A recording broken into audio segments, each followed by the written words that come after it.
Hey everybody, this is a quick little video showing some of the details of installing some FXCNC Rearsets. They're cheap Chinese knockoffs of, I think, Sato Racing, satoracing.com, S-A-T-O racing.com.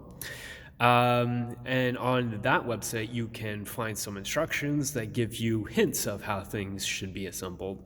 But the instructions there are not accurate for these.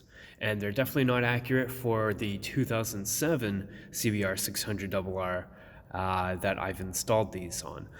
Namely, two things. You have to decide if you want the standard shifting pattern, where you pull your foot up to go into those higher gears. Like if you want to go from first to second, you pull your foot up.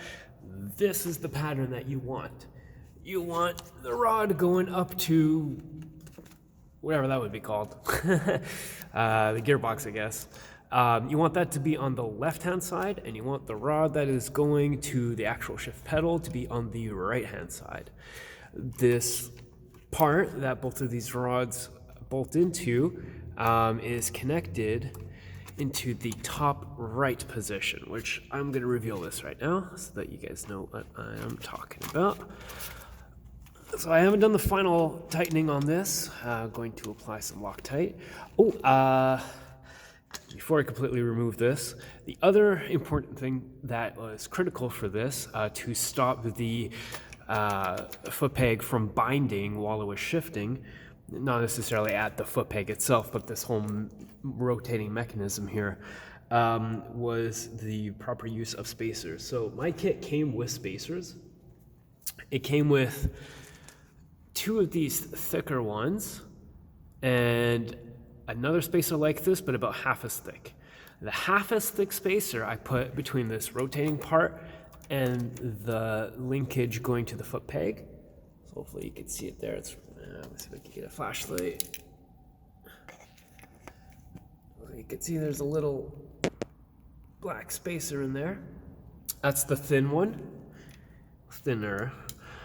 And this thick one is behind this bolt, in between the plate that's attached to the bike and this rotating part. It's in between those two.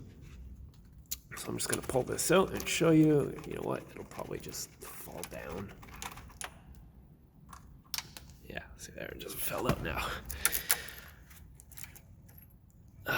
There we go. Okay. So as far as attaching this plate on, there is a spacer behind this guy here, and that's because there is a, so this is the one that holds this water line in place. Let's see if I got another one. Yeah, I do. So my kit came with two of these little brass nuts. I put one of those between the back of the plate and the coolant line there, just because behind this, they're not all at the same level. So like this thing, when it sits flush, there's actually a gap between this middle one and where it sits on the engine part. So yeah, I guess those are the three spacers that I had all kinds of fun figuring out. Hopefully this saves somebody a lot of time and effort. Basically put the big spacer. Let's see if we can get a clear shot. Here we go.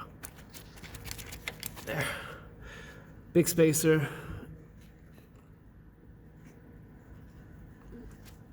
Goes in the top right. That's really bad. Let me get the rub off. There we go. Get this out of the way. Alright. Big spacer goes here. Small spacer goes there. Now, if you wanted to do this MotoGP style, you would actually connect this part, instead of going in here for the standard, you would bolt it into here for MotoGP, and you would configure it so that this shift linkage going up is on the right side of this like swivel of this bearing. This would have to be on that side. So this whole thing would basically do something like that, except this would be on connected to the bottom ones instead of up top. And that's how it's reversed.